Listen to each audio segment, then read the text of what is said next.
amongst all the Muslims globally, there's only one group of Muslims who've been enslaved in somebody else's land for 400 years or more. Only one.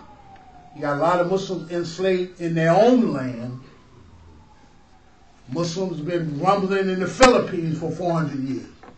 But they rumbling in the Philippines. They're not someplace else. Do you know that the United States of America, is the only country in the Western Hemisphere with an indigenous Muslim population of African descent? Nowhere else in the West. Like I remember a reporter from Time magazine, he went to Imam Wahaj one day, and he said, excuse me, Imam Siraj, what I want to know is, is there a conflict? You're a Muslim. Is there a conflict between Islam and the West? Imam Siraj looked at the reporter. He said, conflict? He said, man, I am the West.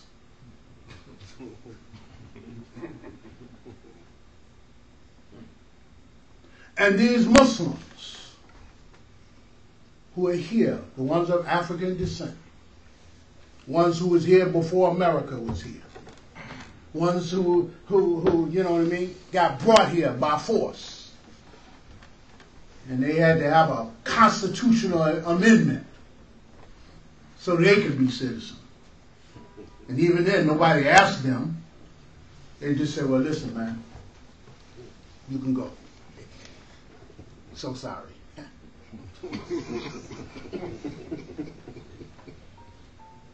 Those Muslims that were brought here by the millions from Africa and who got transformed into African American because of being transplanted by force.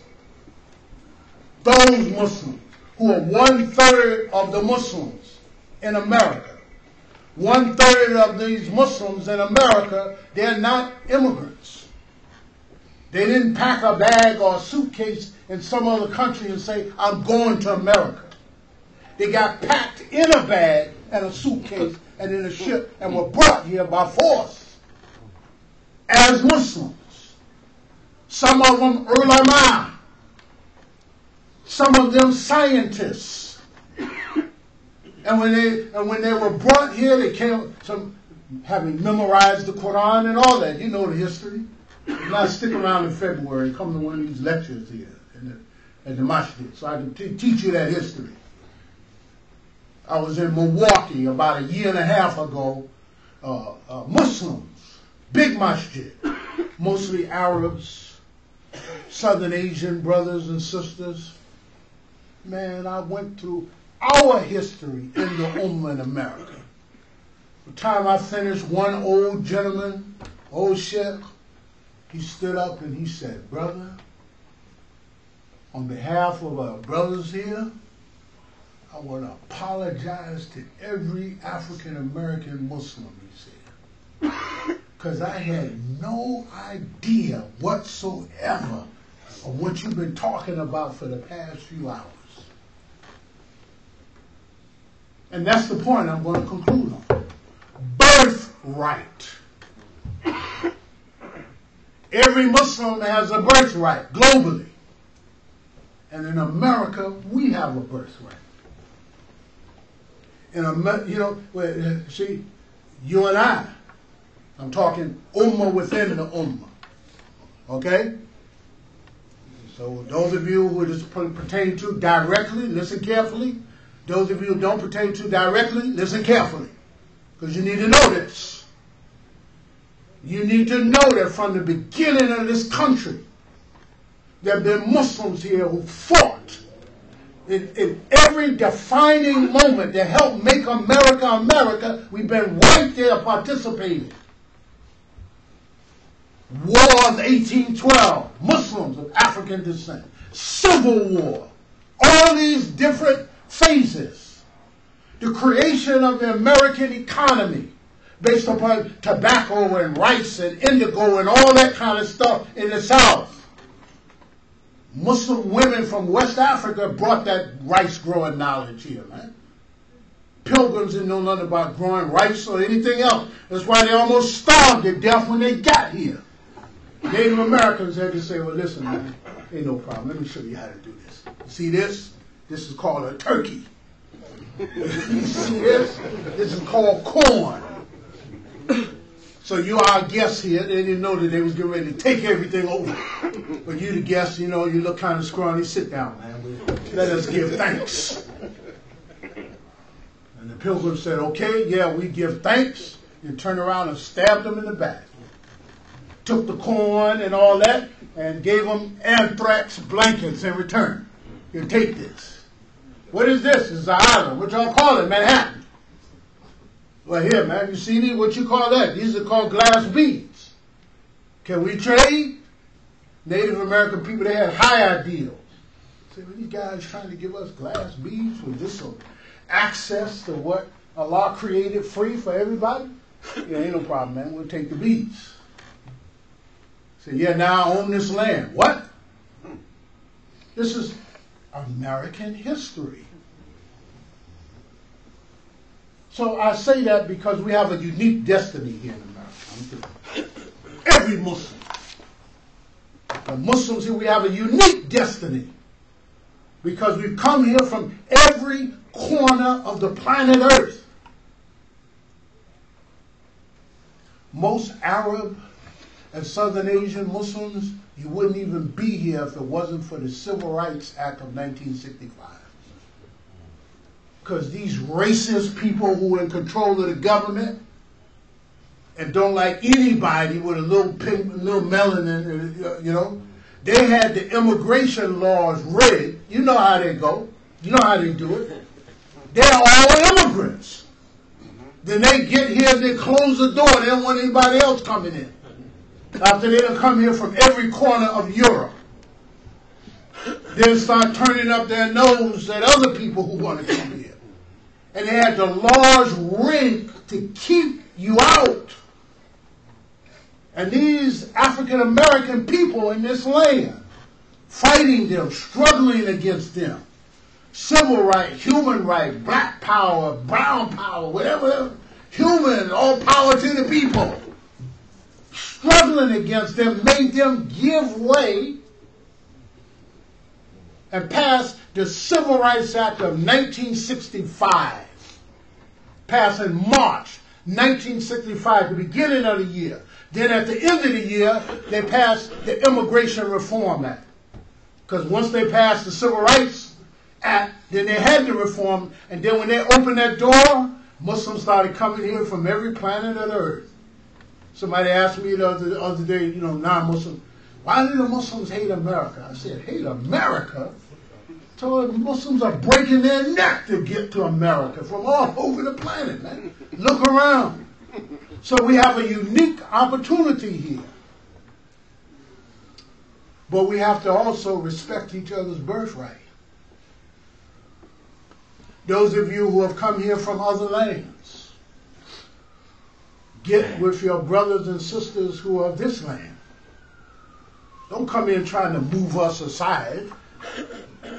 Don't come in trying to take our birthright away from us. We're all Americans now. Yeah, okay. Cool. Some of us got 500 years of history here, and some of us don't. So, as the young people say, don't get it twisted. Beware. There are plots afoot to deprive us of our birthright. Now the sons and daughters of Fir'aun are manipulating Muslim immigrants into a position of being a buffer between the status quo and where these indigenous Muslims are. Because we're not going to be satisfied with a photo op. Now, man, keep your photograph, man, and give us some rights, man. We're going to put pressure that you ain't going to put, that you're not going to apply. And if you do decide Well, no, we're going to put some pressure. You're only going to be able to apply it according to the path that's been paved for you by the people of the land. That's where you got, like CARE, Council on American Islamic Relations. They do great work. Nothing more than a Muslim version of the NAACP. That's exactly what it is. And when you come along and struggle, I want to wear niqab, cool, let's do it. But you're only going to be able to do it according to the struggle that's taking place. And whenever you see Muslims moving that way, they're being successful. Muslim women in America just won a few lawsuits last month. They was fighting to be able to wear the khimar on the job and everything. And then when the Muslims struggled for that, then the Sikhs and everybody else came along and said, well, us too. So right here in New York, MTA and all the IKEA, and they all said, well, no, you can wear the khimar, Muslim woman. You can wear your turban, Mr. Sikh. But you're going to have to put our logo on it. MTA logo. Okay. Notice what they said. Supreme Court just said, no, they don't. You don't have to put nothing on there. Right? I was walking down the street the other day. I saw a Sikh police officer. You know what I mean? Had his Sikh turban on, his 9mm at his side, and was rolling. And so it is in America. But we have to know each other so that we can come to love each other. And we get together, we all move for our spiritual birthright.